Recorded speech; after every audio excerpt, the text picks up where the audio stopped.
collaborated in the most wonderful ways once this synergy started happening with theater, dance, and performance studies, where, of course, this event properly belongs. So I just want to thank you all for being here. Just really strongly encouraging you to hang out at the reception, because I just can't believe that people are in this room together today, and you all should talk to each other as well as hear the panelists. So I'll turn it back over to Shannon. Please also know that this is one of many events sponsored by the Disability Studies program. You can look up on their website and see more new events and lectures that are coming forward throughout the semester. Also, the Arts Research Center and Theater, Dance, and Performance Studies has a number of performances, events, symposia rolling out over the course of the rest of the semester. So check us out for more activity. And I think I also want to share my personal relationship with the play, which also coincides with my various bureaucratic identities as the former chair of the Theater, Dance, and Performance Studies Department. This time last year, we were really hot to do this play and really excited and privileged that Philip had decided to share it with us. But we really wanted to make it happen with as full a production as we felt this production deserved and as our students deserved. And so it was about this time last year that me and the staff and faculty of the Department of Theater, Dance, and Performance Studies were racing through grant applications, putting together budgets in different configurations to try to raise the support that we knew we needed. And I'm very pleased that we were able to secure a Creative Work Fund grant, the first time our department has been able to secure that prestigious grant. And to now be here and to see this unfold in the way that we imagined, and in many ways exceeding what we imagined, is truly a privilege. And I actually didn't expect her to be here, but Frances Phillips, the head of Creative Work Fund, has played hooky and is joining us here today. So I want to thank you, Frances, for all that you do for the Bay Area arts. Okay, and I think with that, we'll turn things over to Sue to introduce our first panel. I'm going to start out by giving a little context by reading a short poem which is a very different cultural perspective on Chang'an than will be seen today. It's by the Irish poet Paul Muldoon. It's called Lag. We were joined at the hip. We were joined at the hip like some latter-day Chang'an. Although I lay in that dreadful kip in North Carolina, while you preferred to hang loose in London, in that self-same room in Bayswater, you wrapped yourself in a flag, the red flag, with a white elephant of Siam, and contemplated the time lag. It was Chang, I seem to recall, who tried to choke Eng when he'd had won over the 8. It was Chang whose breath was always so sweet, sickly sour. It was Chang who suffered a stroke. Eng was forced to shoulder his weight. It was Chang who died first. Eng lived on for 5 hours. A poem I really love, and a surprisingly, to me, when I first read it, private poem, I immediately came with certain assumptions about what kinds of uses an Irish poet would be making of the figures of the conjoined bodies of Chang and Eng. And we'll be exploring in the American context today some of the uses that have been made of those bodies leading up to this spectacular production we're going to see tonight. And the first panel, we have some real experts on the material close at hand to speak with us. We're so lucky to have these 3 scholars with us. And I'll tell you a little bit about all of them, and then I'll turn it over to them all. Starting with Cynthia Wu, as I said, I was positive that Philip Gotanda and Cynthia Wu had already been in discussion with each other. Cynthia Wu has really written the major book on Chang and Eng Bunker that fully explores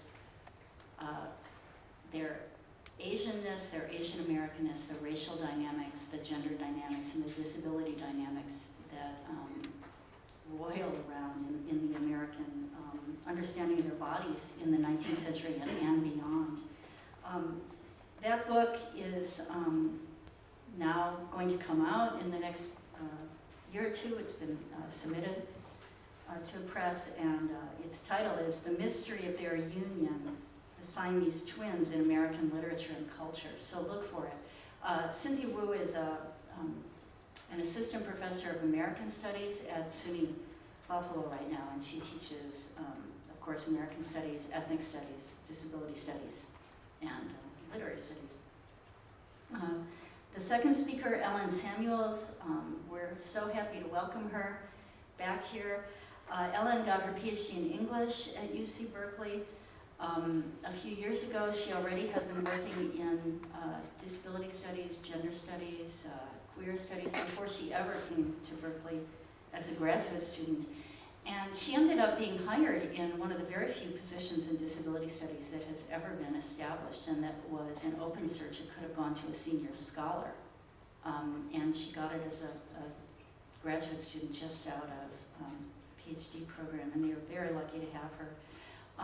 She's going to be talking in part today on research on a pair of conjoined twins that she wrote an article about that will come out very soon in Signs, the really prestigious feminist publication Signs, and it won the Catherine Stimson Award for the best essay in Signs. And she's working on another book on conjoined twins. She's working on a book about conjoined twins that this research is a part of. She also has another book that will come out fairly soon called Fantasies of Identification, Disability, Gender, and Race. And just that? No temporal marker.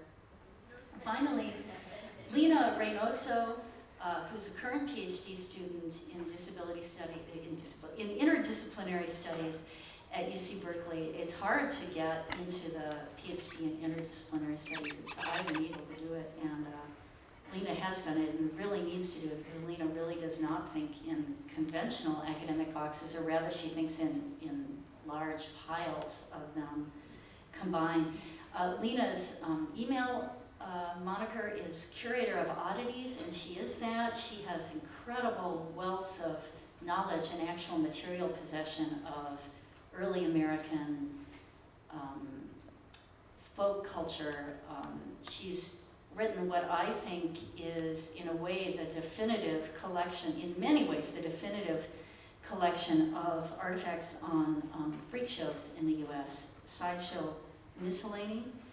She runs a gallery in Oakland, the Compound Gallery, and they are doing a show that's opening tomorrow, so she's been up all night opening that beautiful show and is now here.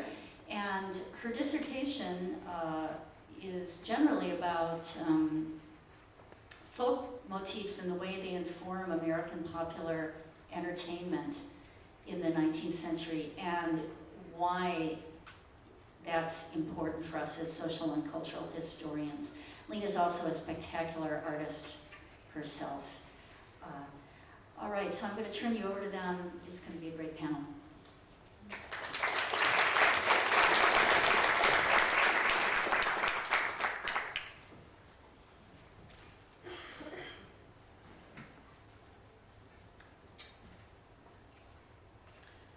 First, I wanted to thank the organizers for this event, Sue Schwenk and Shannon Jackson.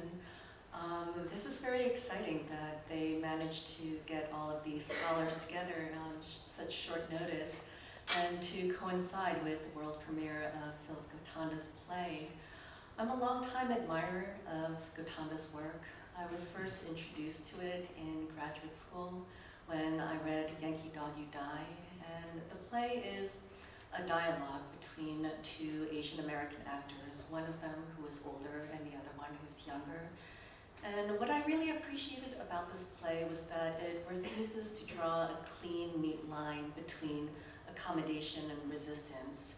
And to me, that's what Gotanda's work is all about. It's about breaking down these neat binaries and thinking in complex ways about Asian America and about society in general.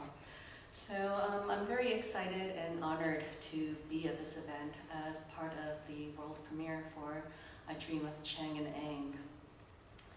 Okay, the book project that I'm finishing up right now is on representations of Chang and Eng Bunker in American literature and culture. And I'm trained primarily as a literary critic, so what makes me comfortable is looking at books, reading texts, doing a type of textual analysis. But then I also realized that, well, Chang and Ang have hundreds of living descendants today, and there's a constituency out there that I'm responsible for, and I felt like I needed to actually go out and talk to these human beings who have this very strong attachment and identity organized around being a descendant of Chang and Ang. They have an annual family reunion every year in July, and this is where I gleaned my ethnographic work on Chang and Ang's family. So this is brand new material that I haven't presented just yet. I'm excited about this because it'll give me the chance to get some feedback before I do final revisions for my manuscript. During the summer of 2003, I drove 1,100 miles from what was then my home in St. Paul, Minnesota, to reach Mount Airy, North Carolina. The small town best known for being the birthplace of entertainer Andy Griffith and the inspiration for the fictional town of Mayberry on the actor's show, popular in the 1960s, is about a half hour away from Winston-Salem. Having arrived a day early for the anticipated event, a family reunion, I spent some of my free time hiking the trails around the summit of Pilot Mountain and acquainting myself with the area and the Mount Airy Visitors Center and the Mount Airy Museum of Regional History. Then, on a characteristically hot and humid July afternoon, I joined nearly 200 other people at the First United Methodist Church in the adjacent town of Pilot Knob. There, in the crowded space of a reception hall heavy with the aromas of baked beans, macaroni and cheese, ham hocks, and fried chicken, I partook in the ceremony to become an honorary bunker. In the early 1980s, Warren and Nancy Bunker Atkins of Dobson, North Carolina, near Mount Airy, the original homestead of Chang and Ang, began hosting family reunions. Nancy is one of Chang Bunker's great-great-granddaughters. What began as a modest and informal gathering of about 65 relatives eventually grew into a larger annual event. It also became a continual process of kin-making that transcended the geographical space of the reunion in western North Carolina. Additionally, these rituals of kinship extended beyond the reunion's time-based locale. In recent years, the last Saturday of July has solidified as the annual date of the banquet, but the processes of kin-making bleed into the rest of the year so as to become a part of everyday life for some of these family members. Many of Chang and Ang's descendants have remained in the western part of North Carolina. Others have moved or grown up elsewhere, but maintain affective ties to the region through their avowed connection to these famous ancestors. The family ties the Bunker descendants have created and maintained are accommodating and fluid on several different levels. On the one hand, the activity of documenting consanguineous relation to Chang and Ang has been a very visible and cherished part of the process through which the Bunker family consolidates itself. On the other hand, the valuing of genetic descent and wedded relation also gives way to more expansive notions of kinship that issue forth opportunistically and organically from what initially started as research into biologically based familial relations. The filling in of the Bunker family tree had humble origins. Jessie Bunker Bryant, a great-great-granddaughter of Ang, was one of the original guests at Warren and Nancy Bunker Atkins gatherings in the 1980s.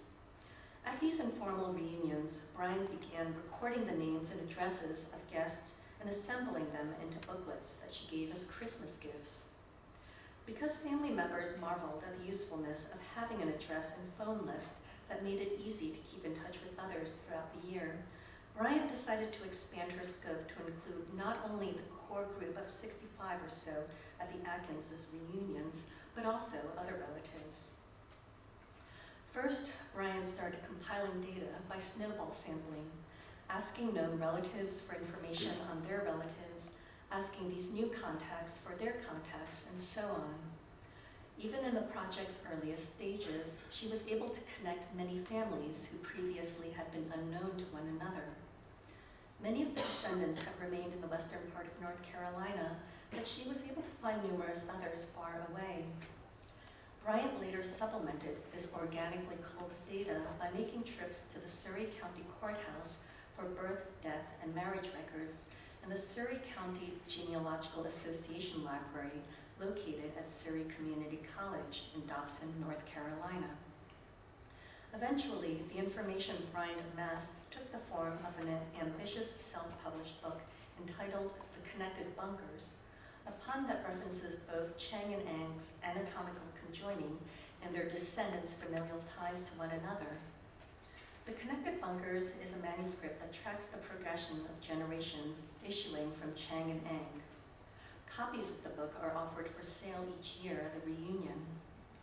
The entries in the book include basic information about descendants who were known to Bryant at the time the project was finished, facsimiles of photographs, press accounts, letters, and other items interspersed throughout the text lend a human face to the otherwise generic facts and figures. About her writing process, Bryant, who was 75 years old at the time the project saw its completion in 2001, told me proudly, "I do not have email or a computer. I did my book without it. People cannot believe it." There is an interesting tension between processes of kin-making imagined as primordial and those associated with modernity and Bryant's piecing together of the various branches of Chang and Eng's descendants. Her rhizomic method of surveying those with whom she was acquainted in face-to-face encounters later merged with, but was not overtaken by, her consultation with the record-keeping apparatus of the state.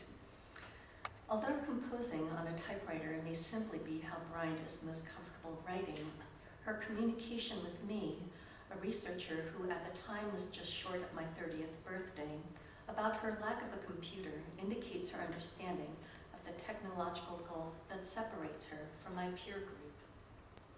Bryant's documenting of these consanguineous links, moreover, may be a way of, in her words, connecting families, but it is also a process of creating families, that is, of inaugurating interpersonal ties that did not exist prior to her project.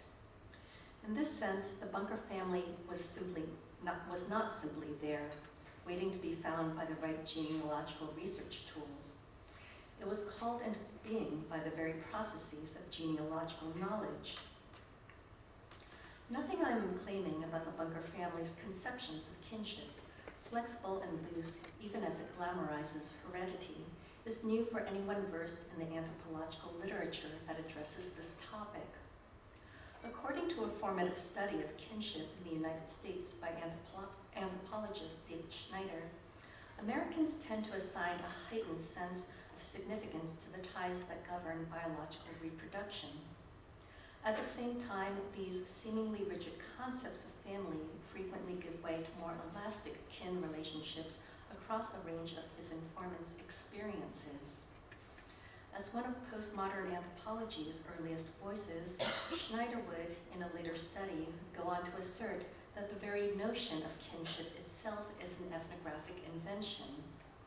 It is not an empirical entity, one simply waiting to be uncovered, measured, explained, and documented, but a concept issuing from North American anthropologists' tendency to impose their own assumptions about the hereditary bond onto other cultural contexts.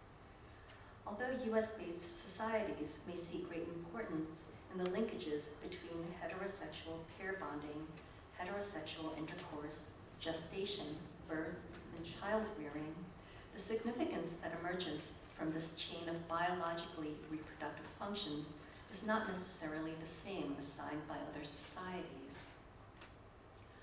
Taking Schneider's argument that kinship is a discursive production on the part of anthropologists in a slightly different direction, I claim that the Bunker family concept as it exists today was literally created by the ethnographic gaze.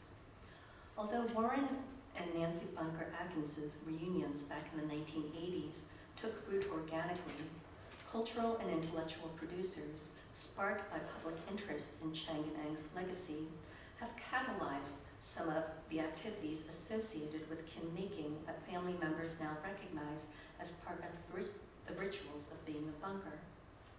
When the Atkinses gatherings began, the guests were drawn only from Ang and Sarah's side of the family, Sarah's Ang's wife. It was not until 1990 when descendants from Chang and Adelaide's line joined with them. Jessie Bunker Bryant recounts then that a team of filmmakers from Thailand had wanted to assemble Chang and Ang's descendants for a documentary about the country's most well-known expatriates. It was through this request from the Thai popular media that Bryant connected with Milton Haynes, a Chang great-grandson, and collaborated with him to get both sides of the family together for the filming. The contact these Thai documentarians made with key descendants, thus, has solidified in family lore as the pivotal event that inaugurated the ritual of the Bunker family reunion. In fact, these filmmakers are credited as such in the explanation about the beginnings of this annual tradition, which appears on the program of the reunion banquet distributed to each guest. Okay, so I'm reading an excerpt from the program. In December 1990, family members were invited to the Walberg Baptist Church, located in Walberg, North Carolina, which is between Winston-Salem and High Point. The purpose was the filming of a documentary by the Kantana Company, a television production company located in Bangkok, Thailand. The documentary was about the lives of the twins and included their life in America and the families that followed. Since that time, descendants from both families, Sarah and Ang and Adelaide and Chang, have come together for a reunion to get to know their extended family better and to learn more about their unique heritage, end quote. Perhaps this acknowledgement of the Bunker family's kin-making origins is why descendants have readily welcomed the popular press and other researchers, both in and outside of the academy, who are interested in speaking with them. Although comfort with reporters and scholars varies from person to person, there tends to be a general consensus that the presence of these non-descendant reunion guests is simply part of the terrain of consorting with family in this particular venue. During my first visit, Helen Zia, author and former editor of Ms. magazine, was present to find material for a manuscript on Asian American families. And there's actually some ambiguity as to whether or not the Bunker family is Asian American. It can be argued both ways. And I'm happy to talk about that in the question and answer session if any of you are curious. In subsequent years, I've also been in attendance with medical historian and ethicist Alice Dreger, author of One of Us, and documentarian Josh Gibson, director of The Siamese Connection. Reporters from local papers such as the Mount Airy News and the Winston-Salem Journal come each year. In addition, a History Channel feature on the Bunker family and an article in National Geographic include coverage garnered at the reunion. Altogether, in these and other examples, which I'm happy to talk about during the question and answer session, the very materiality of kinship among the Bunkers is an actual ethnographic invention. However, it is by no means solely a creation of these cultural and intellectual producers. Rather, this high-profile family coalesces in tandem with the processes of knowledge production about it. Thank you.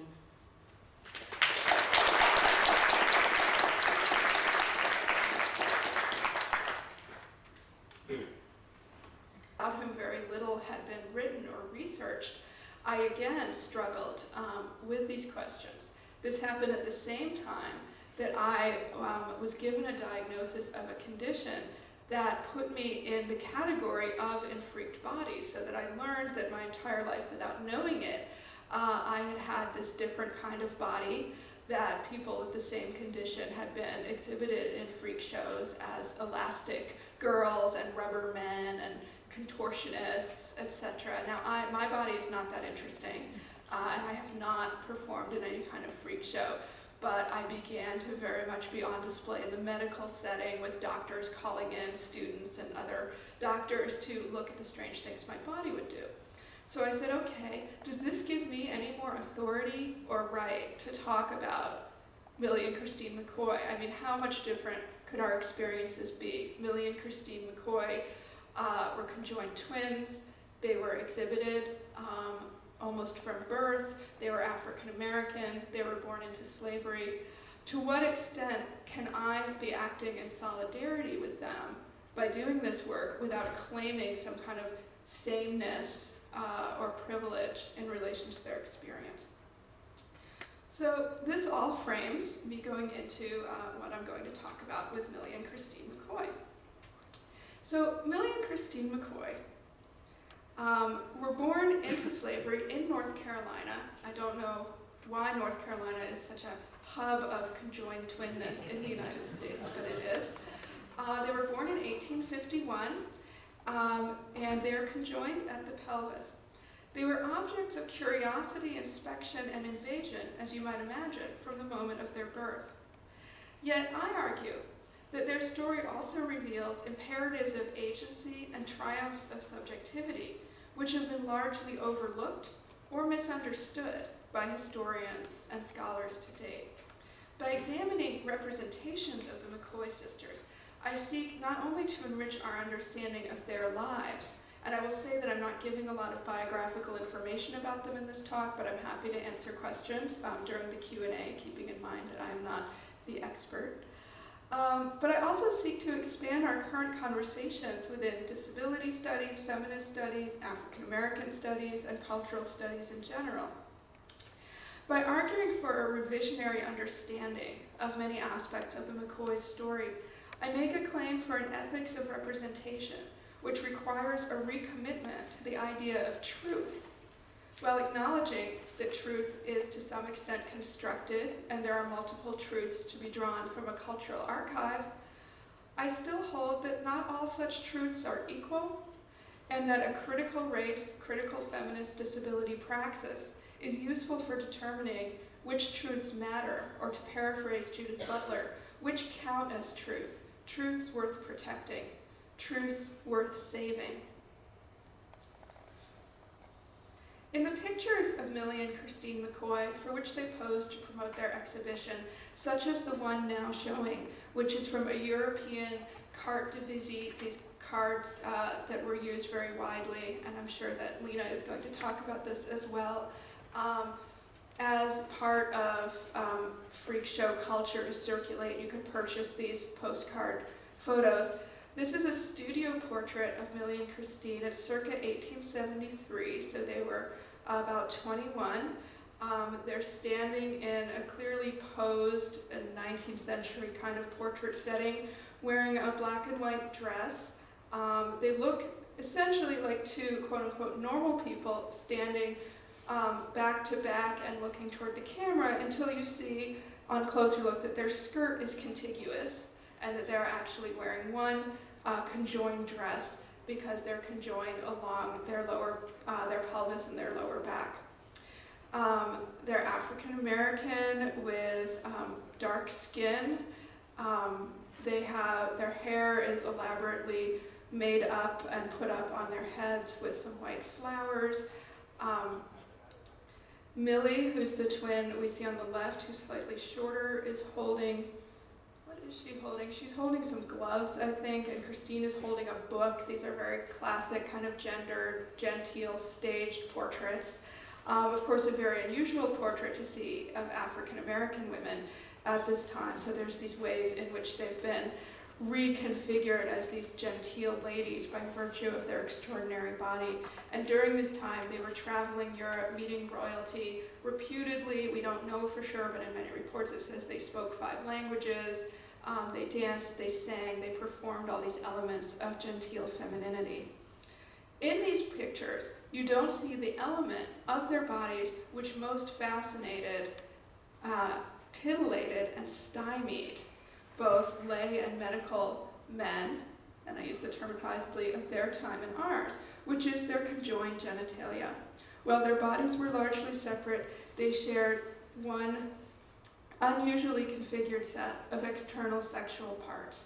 And over the decades of scientific writings about the McCoys, various medical men debated fiercely over the exact configuration of their genitalia, made sketches and diagrams, and congratulated one another and themselves on the opportunity to examine such an unusual and wondrous specimen of human variety. The medical exam component of the McCoys' exhibitions followed a standard format for freak exhibits of the time. They would come to a town, all the local doctors would be invited to come and examine their body.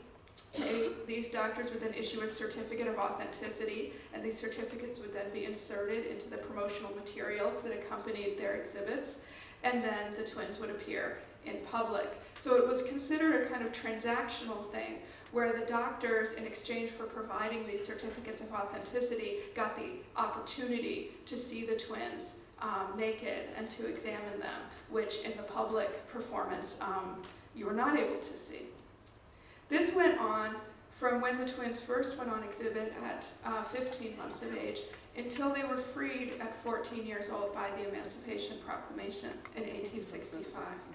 At this time, the McCoys made an audacious and to many outrageous decision: no more invasive medical exams. From then on, with when I saw people clapping, I like that.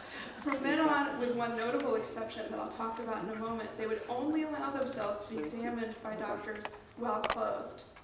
This decision provoked strong reactions, and that's an understatement, from doctors in the United States, Britain, and France. And in fact, the way we know about this decision is through the reports by these many doctors expressing their outrage and frustration that they weren't allowed to do these exams. They tried to bribe the McCoys' maids and attendants into doing exams for them. They were, at one point, a doctor jumped up on stage and tried to, do an exam right there, and there was just so much sense that these women, so recently enslaved, so recently considered the property of others, had no right to claim control over their own bodies.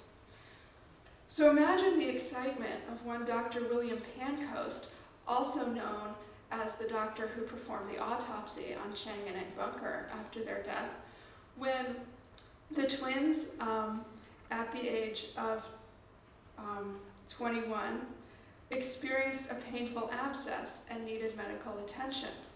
Dr. Pancoast invited them to his office, spent several days examining them, invited his medical colleagues to come and observe.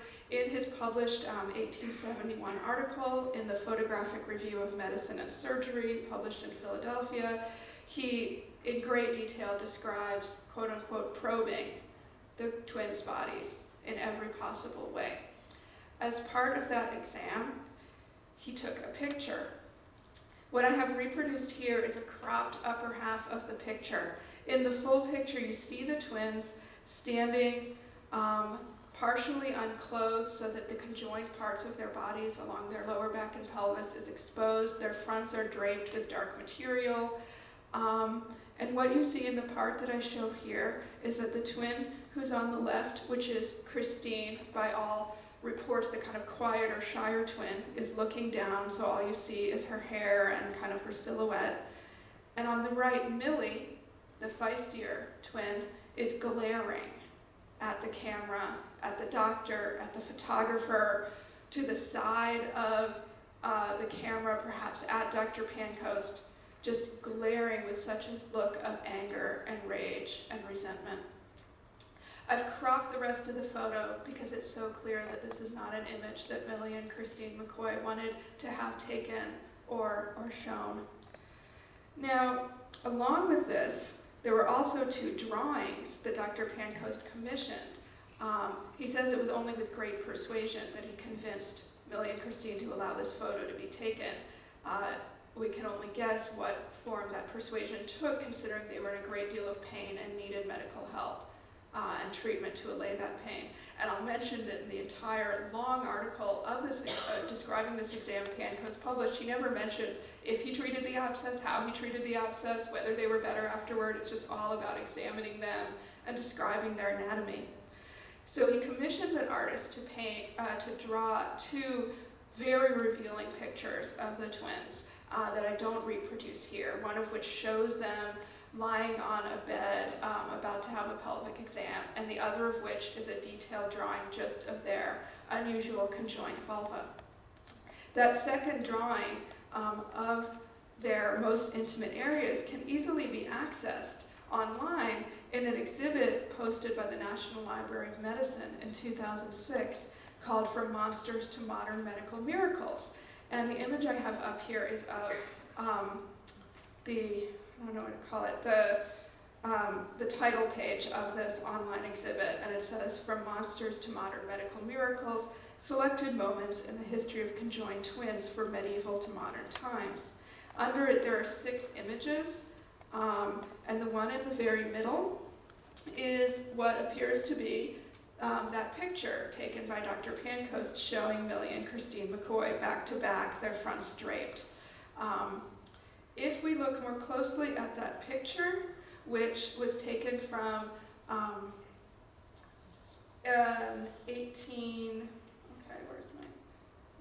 I think I took out the part about where I was trying to make this shorter.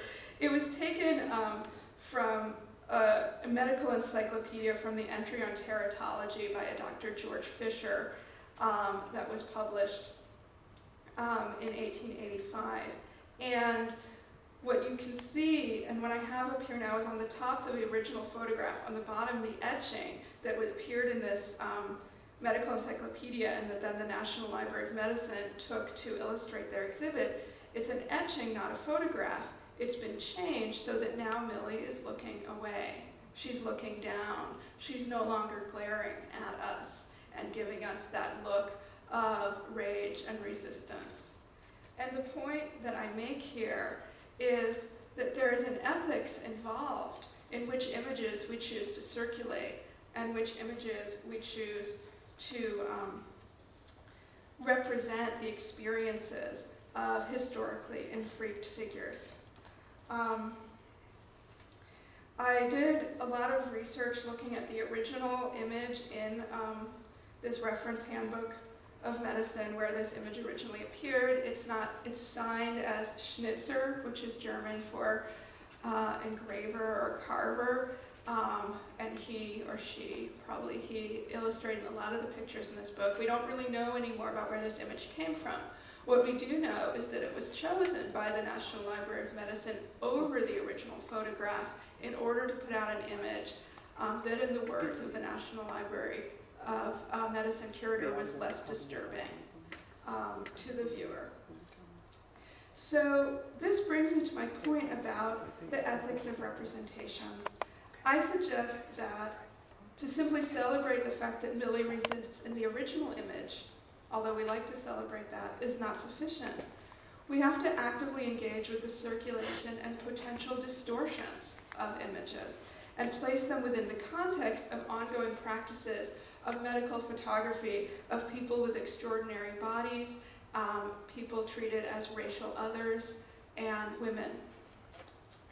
We need to consider how much easier it is for us today, compared to that 19th century engraver, Schnitzer, to turn aside the accusing gaze, whether through digital manipulation or simply by choosing which images we will reproduce. Any person with internet access can view any of these images of Millie and Christine McCoy. Anyone can cut and paste them into her own webpage, digital exhibit, or PowerPoint presentation.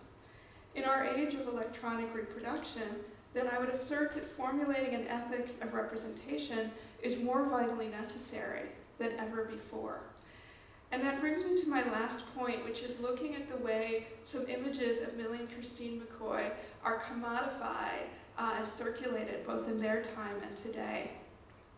Here are 2 more photographs of the McCoys, one when they're around 12 and one when they're in their 20s. They both, like the first picture, are black and white, posed studio portraits where they're wearing black and white dresses. Their hair is put up elaborately. In one picture, Christine is holding a fan. So again, they're staged in this classic Victorian genteel way. What we see again in these pictures is what they looked like. They were short, they were by today's standards what we might describe as curvy. They had dark skin. If we look at some images that were used to promote some of their traveling exhibits at the time, we see that quite often in images which rather than being photographs are drawings, sketches, engravings, so they're interpretive rather than direct representations. They are almost inevitably made tall, thin, light-skinned. Their hair is made straighter. I have two images up here. The one on the left is a detail from an Inter-Ocean Railroad show poster from 1882 in the US that says, "Millie Christine, the renowned two-headed lady, eighth wonder of the world." And it shows Millie and Christine very light-skinned. Again, Christine on the right is holding a fan. Their hair is also put up elaborately, but their features look much more European. They're extremely slender and tall, and they're wearing a kind of elaborate ball gown with a train. On the right, you have an image that was reproduced quite a bit, which has a kind of Alice in Wonderland quality to it. It's from an advertisement used at St. James Hall in Piccadilly, London in 1875. In this, not only is their skin very light, their hair made, essentially straightened and made long and flowing, but their physical configuration has also been altered so that now they only have 2 arms instead of the 4 they actually had. Their waist is incredibly tiny, and then the 4 legs come from below their skirt, looking very incongruous because this is not a physiologically possible bodily configuration. And interestingly, this particular image was sort of reproduced and taken up quite a bit in different playbills and advertisements for them. So you see that there's a lot of alterations taking place here, and I'm just kind of beginning my analysis of how, as a figure of bodily ambiguity, racial ambiguity, gender ambiguity, these images show how different anxieties about kinds of bodies centered on these different representations of the McCoys. It's certainly possible to represent them differently. This picture from 1856, when they were just 5 years old, shows how at this point they were exhibited in Europe, and the claim was that they were from Africa, and so you see them got up in classic, exoticized, quote-unquote African garb for these images. But here's the original 1882 Inter-Ocean Railroad show poster from which before I showed the details. So now it shows that image of them in the kind of trailing ball gown on a stage with a crowd of very genteel, upper-class looking white people looking at them. They have children with them. They're in a kind of ballroom setting. It's not actually a particularly striking image to reproduce, say, on a poster or a t-shirt, and yet someone has taken this image, remembering that this is not copyrighted, it's from the 19th century, there's no control over it, and made it available through the website Cafe Press so that you can order items with it printed on them. So in the middle I have just the framed print that you can order of this image, which is the only one that really makes sense. Going around from the top left, you also can get this image on a baby bib, an iPhone case, a dog t-shirt, a barbecue apron, a beer stein, a throw pillow, a Christmas stocking, a beach tote, the behind of your bright pink boy shorts, and 100 pack of buttons, which I consider getting and distributing to the audience today. The incongruity, strangeness, humorousness of these images is very striking. Now remember that Cafe Press is one of these sites where anyone can sort of open up a store, have an image, and have it on all these stock items. So it's not like this person, whoever it is, decided, oh, I particularly think Millie and Christine would look good on a beer stein or a Christmas stocking, but it's possible to order this image on any of these items. And I think this raises, again, questions about representational ethics, what's at stake in these representations, and what responsibility we hold in the way we participate in them. Is it possible for us as scholars to make any kinds of interventions into the way these images are circulated today? And so I'm going to close with a quotation from historian Hayden White, who has written that histories must be written for, not merely of, a subject, and ask this question: for whom is the history of the McCoy sisters written, by whom, and what responsibility does each of us hold in viewing and participating in that history? Thank you very much.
coming and to everyone who helped make this possible.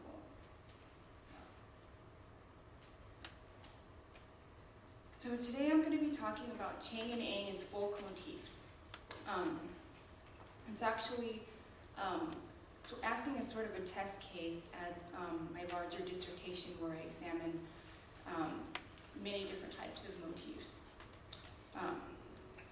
So, displays and exhibits that were billed as monsters, wonders, and curiosities captured the fascination of the 19th century American public. But this fascination was not by chance.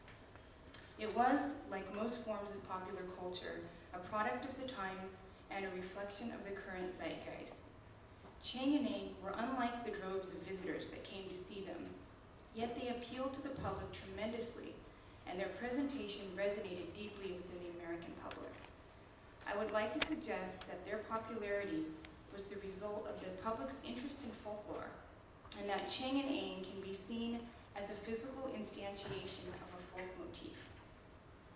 At this point, it's probably necessary to define what I mean by folklore, and more particularly folk motifs. Folklore is defined as traditional knowledge, which is disseminated largely through oral communication or behavioral example. A conclusive definition of what folklore is seems to elude even folklorists, but for this moment we shall concern ourselves with what folklore does. In order to better understand the functions and structures of folk narratives, scholars have developed various methods of categorizing small units of information. Folklorists, in particular, have developed taxonomies for understanding folkloristic morphology. The Motif Index, for example, created in 1955 by folklorist Stith Thompson, is a collection of motifs from a variety of narratives compiled into 6 separate volumes. Thompson's entire collection is based primarily on European narratives, but for the purposes of this study, it proves exceptionally useful because we are investigating motifs that are familiar to the majority of patrons who attended Chang and Eng's exhibit. The motif is defined by Thompson as the smallest element in a tale having a power to persist in tradition. That is, Thompson's motifs must be something unusual or striking. It's not enough to give a motif of buttocks, person, or throne, but instead, speaking buttocks, extremely old person, or magic throne. There must be something extraordinary about a motif that allows it to persist. The Motif Index contains 23 categories, but the focus here is on marvels. For each particular motif, I have noticed that there are literally dozens of corresponding human exhibits that occurred around the same period.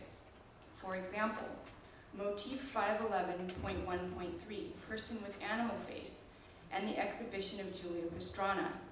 Motif 516.1, Armless People, and Charles Tripp, The Armless Wonder.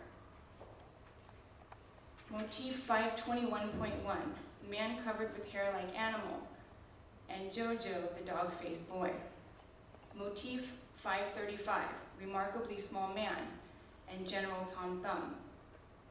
Motif 551, Remarkable Feet, and Fannie Mills, the Ohio Bigfoot Girl. Motif 517.1.5, Person with Knees Backwards, and Ella Harper, the Camel Girl. And here in the Motif Index is Motif F523, Two Persons with Bodies Joined, Siamese Twins. And note that the term Siamese twins is used, which means that Chang and Eng were an obvious inspiration to Thompson when he labeled the material. From my research, I found that nearly all exhibits that featured extraordinary beings, including Chang and Eng, were analogous to a particular motif. And as a result, the Motif Index is like a visual snapshot of popular extraordinary beings on display in early America. To some degree, promoters, patrons, and the performers themselves were aware of the connection between lore and display. Ward Hall, a modern-day P.T. Barnum, writes, "People love midgets, giants, and fat people, because this is the fairy tale. Jack and the Beanstalk, the little people of Gulliver's Travels, These are the stories that have been told, that people have been told when they were small children. It's much easier to sell an attraction that you can paint the pretty picture about, rather than something gruesome. Even though Chang and Eng were referred to as monstrosities, they too were often billed as non-threatening. For example, a pamphlet from 1829 reads, "Without being in the least disgusting or unpleasant, like all monstrosities, these youths are certainly one of the most extraordinary freaks of nature that one has ever witnessed." Literary critic Leslie Fiedler writes, "Tom Thumb Barnum hoped would evoke in his audience childhood memories of the old ballad, 'In Arthur's time, Tom Thumb did live,' as well as fairy tales starring miniature giant killers like Thumbkin." Leslie Fiedler is the author of one of the earliest examinations of sideshow otherness. He uses myths to explain parallels or historical origins of sideshow displays, as if mythological origins, particularly Greek mythology, were a necessary precursor to these displays. In fact, Fiedler suggests Europeans found it especially easy to believe in creatures who had prototypes in pre-Christian European mythologies or who resembled monsters. During the peak of Chang and Eng's first career wave, Robert Graves and Hannah Gould published popular poems about Siamese twins, but the most received publication on the topic was acclaimed English author Edward Bulwer's The Siamese Twins, A Tale of the Times, written in 1831. Although published in London, Bulwer's tale circulated widely in the United States and refers to the protagonists as monster boys, who were conspicuously named Chang and Ching. Most interestingly is the frontispiece of the book. The illustration places the conjoined twins, who are obvious doppelgangers for Chang and Eng, inside the realm of a Greek myth, alongside Ares, the Olympian god of war. The illustration depicts a bat, which is often perceived as an omen of evil. And similarly at birth, the real-life Chang and Eng were also considered to be a portent of misfortune. The large serpent looming above the twins may be a representation of the mythical Greek serpent, which is said to have emerged from an extraordinary land, and is described in the story of Oedipus as a land producing strange monsters and prodigies. The illustration uses the familiar connection between Siamese twins in Greek myth to further attract the public. Many works of fiction were structured similarly to folk narratives. Washington Irving, for example, wrote many folklore and story-inspired stories, and he suggested that Henry Rose Schoolcraft's collection of American Indian narratives be used to, quote, "provide a distinctive flair to American literature." Nathaniel Hawthorne rewrote Greek myths in his A Wonder Book for Boys and Girls, and Hawthorne's short story, The Great Carbuncle, was based on an Indian legend. Victorian print culture in America was heavily influenced by journalism, and more particularly, sensationalism. Strange stories of monsters like Chang and Eng and other folk motifs were some of the most popular tales, and even Mark Twain was so enamored by Chang and Eng, he wrote Personal Habits of the Siamese Twins. But Twain was no stranger to folklore or sensationalism, as he was one of the charter members of the American Folklore Society and a friend and fan of P.T. Barnum. We must remember that motifs are not complete narratives, and usually one or more motifs joined together will form a narrative. Motifs will persist even if the surrounding narrative slightly changes, and Chang and Eng's motif F523 are only part of a narrative, and their narrative mimics formulas found in folklore. Danish folklorist Axel Ulrich found that traditional folk tales followed patterns that he referred to as epic laws. In 1908, Ulrich noticed that twins, both literal and figurative, were common in oral literature, and aptly named this phenomenon the law of twins. Ulrich stated that if twins were present, they are usually subject to the law of contrast, one introverted, one extroverted, for example. The narrative around Chang and Eng was also subjected to these laws. As with siblings, As with most siblings, Chang and Eng had distinct personalities, but their characteristic was especially exaggerated in advertisements, so the public was well informed of their differences.